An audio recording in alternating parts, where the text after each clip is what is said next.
নমস্কার, আজ আমি ডিম ভুজিয়া রেসিপি নিয়ে হাজির হয়েছি। এই ডিম ভুজিয়া রেসিপি বাচ্চা থেকে বড় সকলেরই আশা করি ভালো লাগবে। তার জন্য আমি এখানে একটা ছোট সাইজের পেঁয়াজ নিয়ে নিলাম আর একটা কাঁচা লঙ্কা, যদি বাচ্চারা খায় কাঁচা লঙ্কাটা বুঝে দেবেন।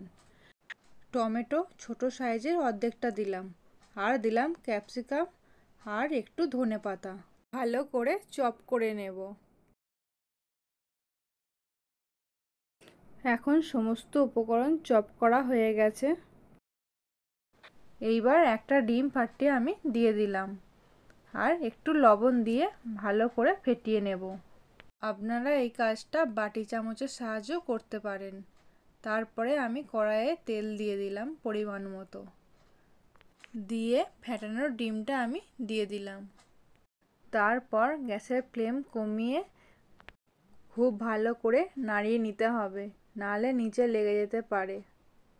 আপনারা যদি চান অমলেট করে খাবো, অমলেট করেও খেতে পারেন, খুবই ভালো লাগে। এখন ডিমটা প্রায় হয়েই এসেছে, আর কিছুক্ষণ নাড়িয়ে নেব। নেওয়ার পরে হালকা একটু কালার এলে আমি তুলে নেব।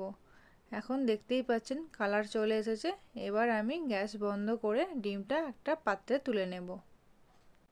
এই রেসিপিটা হাতে করা রুটি বা ব্রেডের সঙ্গে একবার ট্রাই করে দেখবেন, আশা করি ভালো লাগবে। আজকের মতো এইটুকুই।